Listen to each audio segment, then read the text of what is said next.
How confident are you in the level of the U.S. assessment, the confidence level?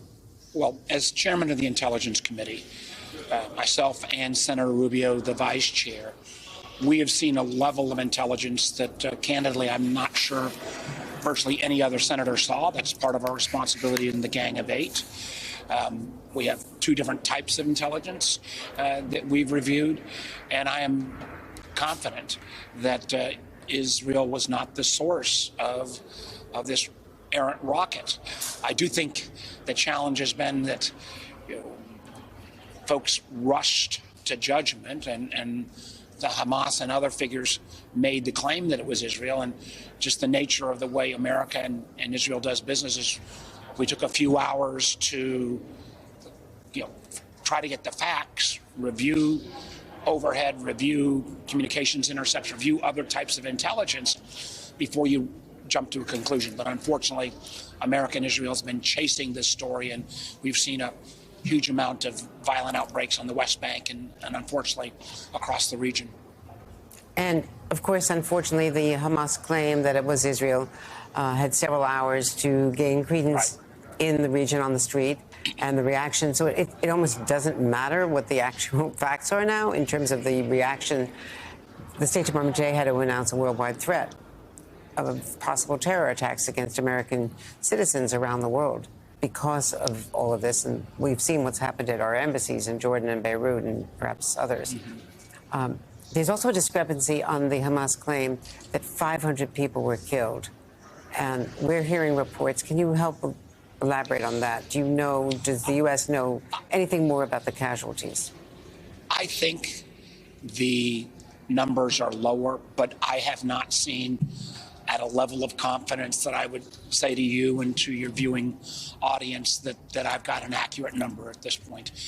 What we do know is that I think what the president cautioned Israel was, they have the clock on their side. So as they think about this incursion into Gaza, how to do it, it's one thing to fire rockets or bring tanks or bring troops. It's another thing to actually how you root out this Hamas leadership with the most minimum casualty loss of innocent Palestinians who are living in Gaza.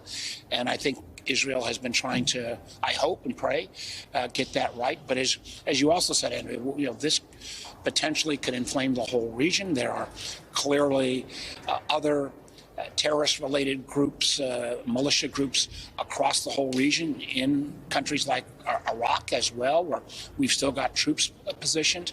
I'm increasingly concerned, and have been since the beginning of this potential conflict, that there'll be time to look at where the intelligence failures, but I want all the Israeli and the American intelligence doing all they can to monitor what's going on in the West Bank and to try to make sure that we keep control of not having, as you mentioned, Hezbollah get more engaged in terms of the north. I think sending those two aircraft carrier groups, battle groups, was a right move and a strong signal that America will be there with Israel, but at the same time to put a really definitive show of force about Iranian meddling.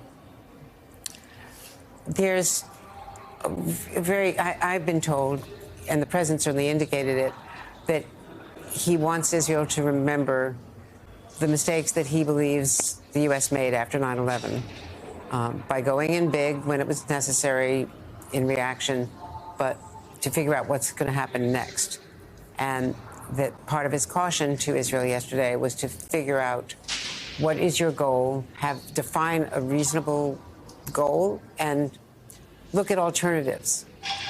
Look at other ways to accomplish that than a massive ground invasion that will lead to untold numbers of casualties, potentially for months and months, and inflame the region. Are there other ways to achieve that goal? Is that something that you, with your expertise, believe is possible? Well, first of all, Andrea, I do think we need to take a deep breath, and this is one of the areas where I think Joe Biden has shown his maturity. I remember 9/11. I was a candidate for governor. It seemed like my campaign didn't really mean much after that tragedy. And like every American, I was angry, I was sad, I was hurt. The fact that an American leader has the maturity to say, you know what, we may have overdone Now, taking out the perpetrators of 9/11 was the right thing to do, but the notion now of history reflecting back of a 20-plus year war in Afghanistan and close to that in Iraq, being willing to acknowledge that maybe we didn't get it 100% right. You got to be a pretty mature leader to make that kind of statement. I hope the world listen to that. I hope the Israelis listen to that. But I don't think there is a way, even with all of the technology and spy equipment and the kind of jaw-dropping things I sometimes see in classified settings, that the Israelis can take out the Hamas leadership, which they need to, in a way that's going to be blood-free. That's an unfortunate fact of life, but I think, again, we need to, and I think maybe it was E.J. Dionne that said it, but you can have empathy for the innocent Palestinian civilians, and I have that empathy, but that should not translate into sympathy for Hamas. This is a terrorist organization that has created and committed atrocities, and there needs to be a penalty paid for that.